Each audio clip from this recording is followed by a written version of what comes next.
serious. Oh, come on, Chrissy. Knock it off. Hey, leave her alone, man.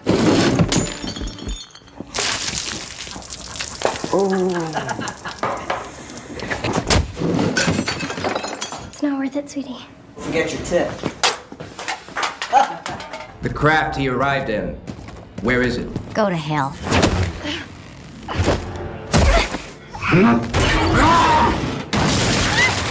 Where is the Codex?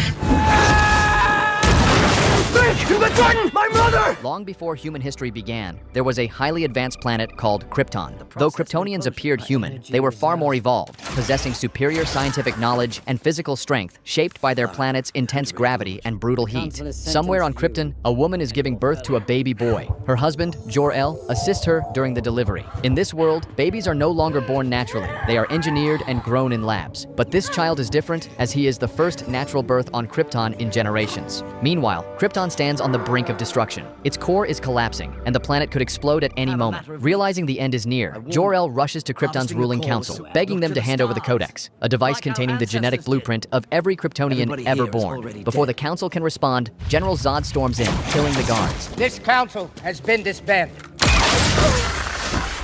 These lawmakers, with their endless debates, have led Krypton to ruin. Help me save our race. I will honor the man you once were, Zod, not this monster you've become. Take him away. Sir, is everything all right? Out of the way.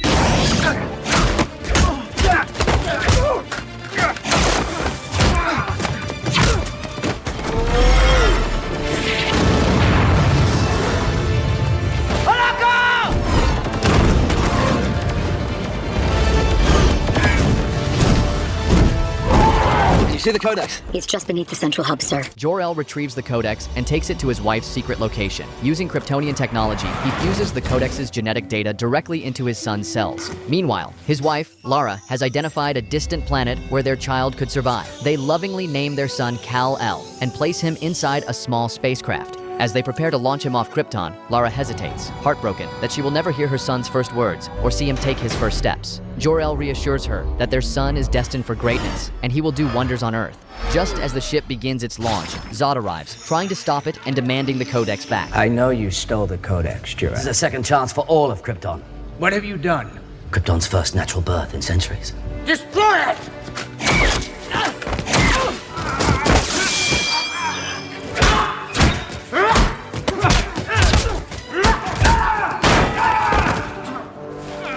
Lara, listen to me!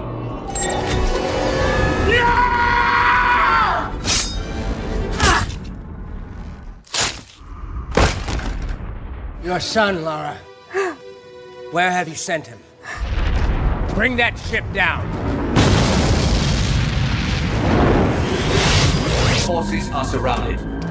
The Council has sentenced you to 300 cycles of somatic reconditioning. You won't kill us yourself, but you'll damn us to a black hole for eternity. I will reclaim what you have taken from us. I will find him!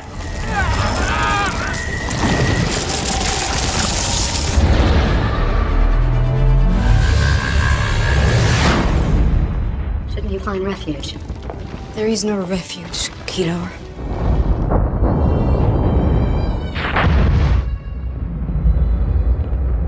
The scene shifts to the present day, where we find Kal-El having his earthly name as Clark Kent, working on a fishing boat, living a quiet, hidden life. News breaks over the ship's radio that an oil rig nearby has caught fire, and the workers are trapped with no rescue in sight. Just then, Clark leaps into action. He smashes through the rig's doors and rushes inside to save everyone. Wait, I got some guys in the helipad! Get that last guy loaded! Hey, let's go! What are you doing?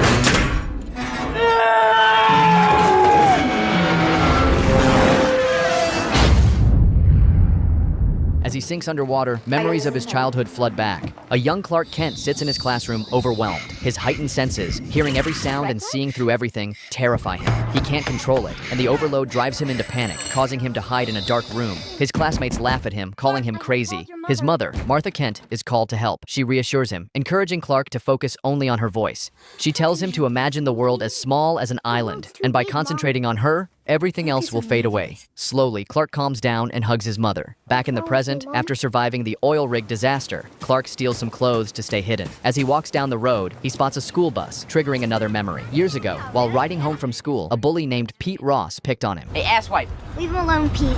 Oh, what, he was girlfriend?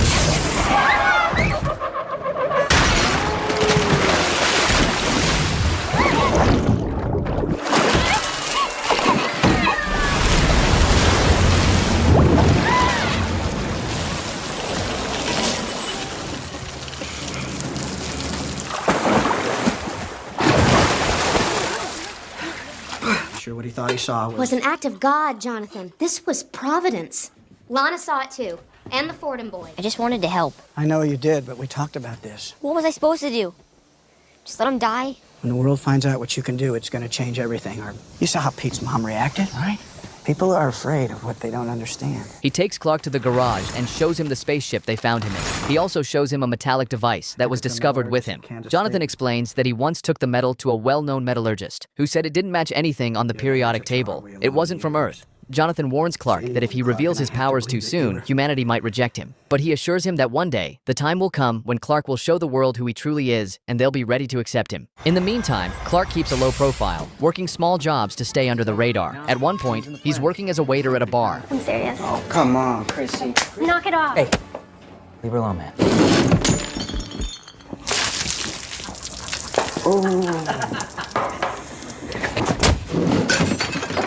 It's not worth it, sweetie. Hey, asshole, don't forget your tip.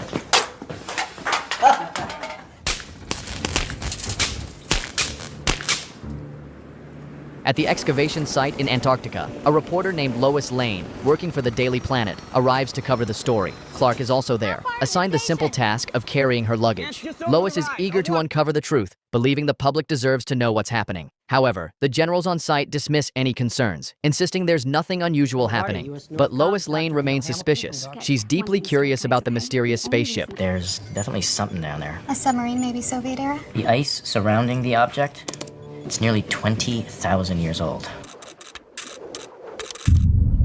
Where the hell are you going? Intrigued, she begins to follow him. Meanwhile, Clark uses his heat vision to carve a path through the massive frozen mountain. As he moves deeper, he finally discovers the buried spaceship. Inside, he encounters an advanced AI machine. Around his neck, Clark carries the key, which Jonathan gave him when he was a kid. When he inserts the key into the ship's console, it activates a holographic image of Jor-El. He follows the holographic image and sees some unusual coffins. Meanwhile, Lois, still following, sneaks onto the ship. The ship's AI attacks her. Hearing her voice, Clark rushes to save her just in time. She is badly injured, with internal bleeding, which Clark manages to stop using his heat vision. The next morning, he leaves Lois safely behind in Antarctica and departs with the spaceship. Lois is left amazed, realizing she had just met a true savior. Determined to share her story, Lois returns to her editor, Perry, pitching the biggest news the world has ever seen of the existence of an alien among them. However, Perry refuses to publish it, fearing public panic and potential danger for their team. Still, Lois isn't ready to give up. She approaches another reporter and shares the evidence she gathered from Antarctica, hoping to get the story out through other means. Meanwhile, Clark asks Jor-El to tell him the truth about his identity. To see you standing there having grown into an adult.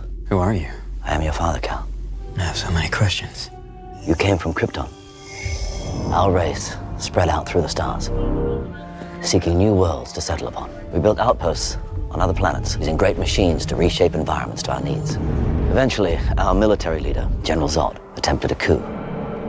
All Kryptonians were conceived in chambers such as this. Your mother and I believed Krypton had lost something precious. What if a child dreamed of becoming something other than what society had intended for him or her? The dream your mother and I dedicated our lives to preserve. The symbol of the House of El means hope. Why am I so different from them? Earth's sun is younger. Your cells have drunk in its radiation. Earth's gravity is weaker.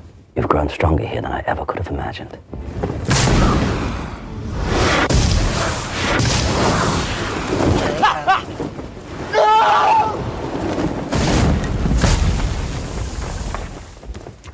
You will give the people of Earth an ideal to strive towards. They will join you in the sun, Cal.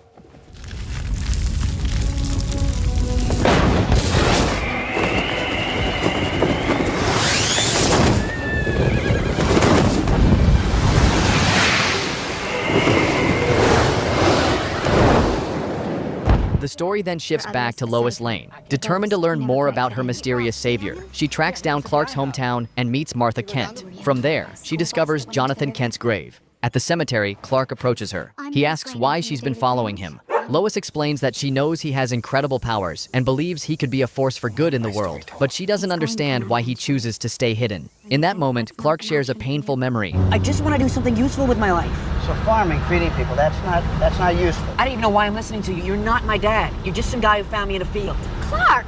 We've been doing the best we can, and we've been making this up as we go along, so maybe... Dad, hold on. Take cover! Take cover! Over there! Just follow them! Take cover! Hey, still in the car! No. Get your mom to the overpass.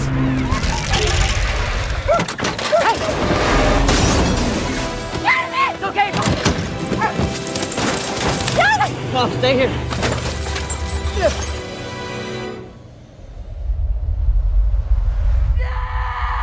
I let my father die because he was convinced that the world was not ready. Deeply moved by Clark's story, Lois returns to her office and informs Perry that she is dropping the report she had been working on. Perry, impressed by her decision, tells her she is doing the right thing. On the other hand, seeking comfort, Clark visits his mother. She lights up at the sight of him. Clark explains that he has found his true identity. While his mother feels immense pride, there are tears in her eyes too. Deep inside, she fears that now that Clark understands who he really is, he might leave her behind. But Clark, sensing her worries, reassures her that he is not going anywhere, and he still loves her deeply. Meanwhile, the U.S. military intercepts unusual satellite images showing massive alien ships approaching Earth. Suddenly, global power outages spread like wildfire, and a chilling broadcast takes over every screen. In every language, a warning plays. Someone named Kal-El has been living secretly among humans, and unless he is surrendered, the world will face grave consequences. Fear and confusion grip the people. Panic spreads across the world as everyone questions who Kal-El is. You are not alone. Not alone. It's coming in on the RSS feeds. You are not alone. My name is General Zod. For some time, your world has sheltered one of my citizens. He will have made efforts to blend in. He will look like you. Surrender within 24 hours, or watch this world suffer. A reporter with whom Lois Lane had previously shared her findings about the alien entity leaks the information on television, exposing her connection. Soon after, the FBI and the military storm Lois's house to arrest her. Sensing the situation slipping out of control, Clark turns to a church for guidance. There, he struggles with his conscience, unsure whether surrendering himself would save the world or doom it. Even if I surrender, there's no guarantee he'll keep his word. I can save Earth by turning myself in. What does your gut tell you? Zod can't be trusted. Sometimes you have to take a leap of faith first. The trust part comes later. Clark voluntarily approaches the military, allowing them to handcuff and interrogate him. In the interrogation room, he sits with Lois, who asks about the symbol on his chest. Clark explains that it stands for hope in Kryptonian culture. Amused, Lois suggests the name Superman for him. He easily breaks his handcuffs and, addressing the military's fears, calmly reassures them that after spending 33 years on Earth, he has never harmed anyone, and insists they have no reason to fear him. Later, Superman travels to the location where Zod's forces have been signaled. Soon, a Kryptonian ship descends, and two of Zod's soldiers step out, demanding custody of both Superman and Lois Lane. Although the military tries to intervene, Lois steps forward willingly. Inside the alien ship, Lois is given a breathing mask since the environment is unsuitable for humans. Meanwhile, Superman quickly begins to weaken. The Kryptonian atmosphere overwhelms him, causing him to cough up blood and lose his strength. General Zod mocks Superman for how Earth's environment has made him vulnerable. Zod reveals his plan to terraform Earth into a new Krypton, built over the ruins of humanity. He demands the Codex. Help him! I was Krypton's military leader. Your father, our foremost scientist. I and my fellow officers were sentenced to the Phantom Zone. We were adrift, destined to float amongst the ruins of our planet, and so the instrument of our damnation became our salvation. We salvaged what we could. Armor, weapons, even a world engine. We detected a distress beacon when you accessed the ancient scout ship.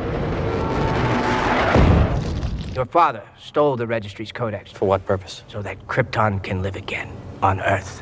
Where is the codex, Cal? What happens to Earth? A foundation has to be built on something. I can't be a part of this. Then what can you be a part of? No! Lois, trapped in a locked chamber, uses the command key Clark gave her. Activating it, she triggers Jor-El's AI, who appears and quickly helps her navigate an escape plan. Jor-El changes the ship's atmosphere to make it suitable for humans and opens the doors for Lois, allowing her to run toward a smaller vessel. Fiora and her forces attempt to chase her, but Jor-El's AI provides cover long enough for Lois to escape and launch the pod back toward Earth. However, the pod becomes damaged, and a fire starts to ignite. At the same time, Superman regains his powers and defeats Zod's men, punching through the walls of the spaceship. Jor-El encourages him, saying it's time to save both his home world and the world he has grown to love. As Lois's escape pod hurtles back through the atmosphere, Superman reaches it just in time, breaking through the pod's door and catching Lois in his arms before it crashes. Meanwhile, Zod and his soldiers invade Martha's house, demanding to know the location of the Kryptonian ship. I didn't want to tell them anything about you, but they did something to me. They looked inside my mind. Clark! The craft he arrived in. Where is it?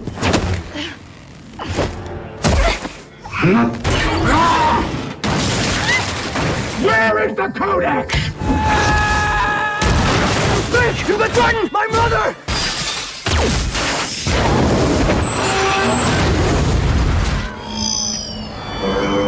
What have you done to me?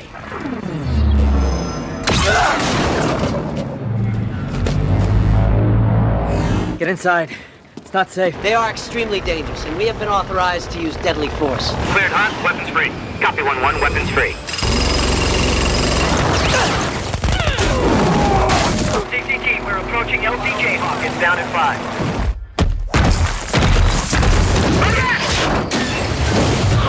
Oh shit.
A good death is its own reward. For every human you save, we will kill 1 million more.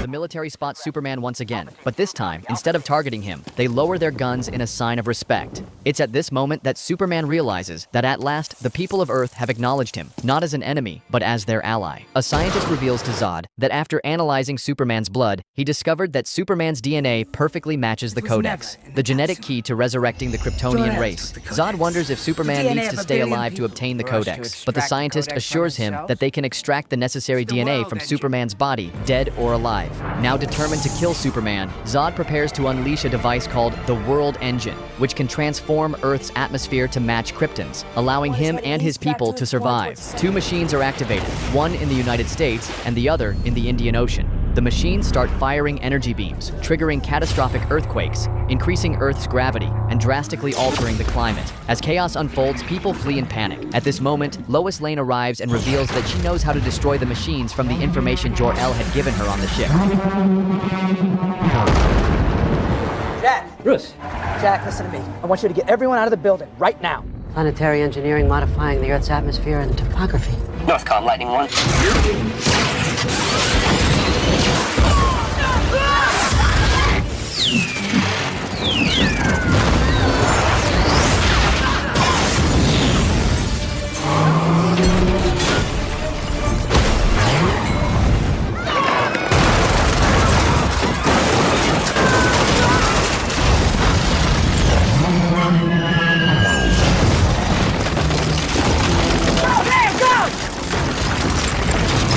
plan is that the spacecraft Superman arrived in is the key. If it collides with one of the machines, it will create a singularity that will eventually form a mini black hole, destroying the devices. The military agrees to the plan and quickly prepares a C-17 fighter jet, loading Superman's spacecraft onto it, while Superman heads to the Indian Ocean to destroy the other machine. He fights with all his might, but the gravitational pull of the world engine is too strong, pinning him down. Jor-El's consciousness tries to reason with him, warning that he is repeating the same mistakes, but Zod refuses to listen. He declares that he will destroy Earth, kill Superman, and rebuild Krypton from the ashes of his son's bones. In a final act of defiance, Zod commands the AI to erase Jor-El's consciousness. Before disappearing, Jor-El says that his son will end what we started. As everything teeters on the brink of collapse, Superman regains his strength, rises again, and with all his might, destroys the world engine in the Indian Ocean. As a result, the gravitational effects weaken across the Earth. Meanwhile, Lois and the military battle Zod's soldiers. Zod attempts to destroy the military plane carrying Superman's spacecraft, but Superman intervenes just in time and foils Zod's attack.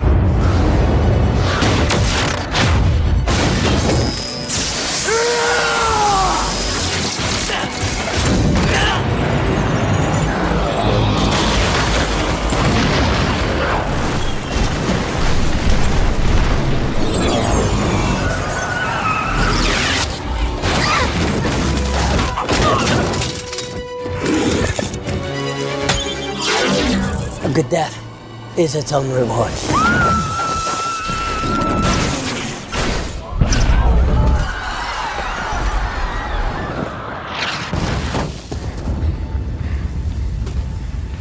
We could have built a new Krypton in this squalor, and now I have no people.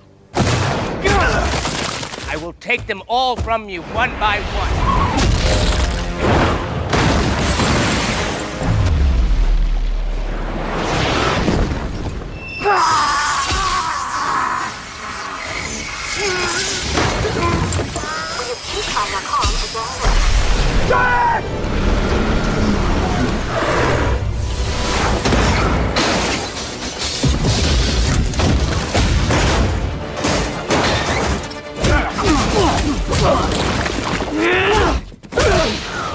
Either you die or I do.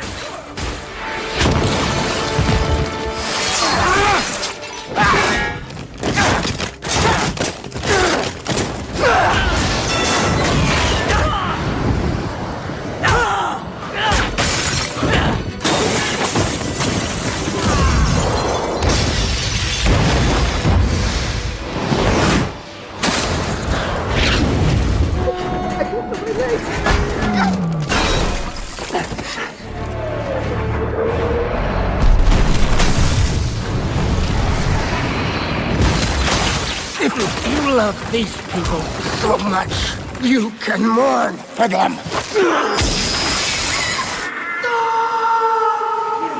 Never.